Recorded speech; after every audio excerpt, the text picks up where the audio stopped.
אנחנו מתקרבים לימי בין הזמנים, וחשוב שיהיה לכם אוצר סיפורים טוב לספר לילדים, כי יש לכם הרבה שיחות איתם, ומאוד חשוב לנו שהשיחות האלו יהיו פוריות.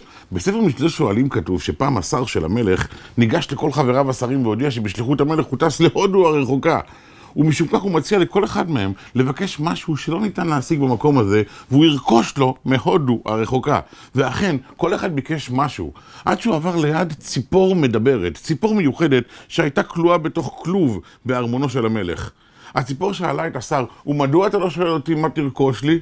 אמר לה השר הצודקת, ומה ירכוש לך גברתי?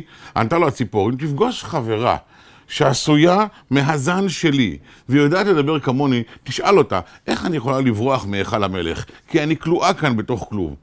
הלך השר, הגיע למדבר, וראה ציפור דומה, כשתי טיפות מים, לאותה ציפור שהוא מכיר. הוא התחיל לשוחח איתה, והיא ירדה ועמדה בפניו, והשיבה לו על כל שאלותיו, ואז הוא שאל אותה שאלה האחרונה. חברה שלך הציפור אצלי בבית, אצל המלך בארמון, מבקשת עצה, איך יכולה לברוח מארמון המלוכה? הציפור מהמדבר שמעה זאת, הכתה את עצמה, חבטה בה ואמרה, אוי לי שחברתי כך אסורה ולא טעמה את טעם החופש. ותוך כדי הלקאה נשכבה על הרצפה ומתה, פרחה נשמתה. לקח השר את רגליה של הציפור, הזיז ימינה, הזיז שמאלה, וכאשר ראה שאין תגובה, השליך אותה מצד הדרך והמשיך בדרכו. בחזור הוא סיפר את הסיפור הזה לציפור שנמצאת בהיכל המלך. הציפור אמרה, אוי ואבוי, בגללי מתה חברתי, חבטה בעצמה, הכתה את עצמה, נשכבה ונפחה את נשמתה. למחרת בבוקר הגיעו שרי המלך, באו לבקר בארמון, וראו ציפור שוכבת דומם. באו המשרתים, הזיזו את רגליה של הציפור ימינה ושמאלה, ראו שאין תגובה, השליחו אותה לאשפה, ואז הציפור פרסה את כנפיה.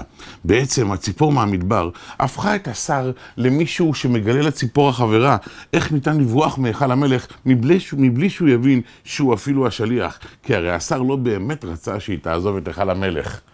אתה יכול להשתמש בילדים שלך כשליחים למען אשתך, מבלי שהם ידעו שהם שליחים שלך. ספר להם עד כמה אין כמו אמא שלהם בעולם. אתה יכול להפוך את אשתך לעורכת הדין שלך בפני ההורים שלה. ספר לה עד כמה אתה מעריך ומוקיר את הוריה. אתה יכול להפוך את כל הסובבים אותך למרבים שלום בעולם, מבלי שאפילו הם בעצמם ידעו זאת. זו מחירה של התבונה. ברוכים תהיו.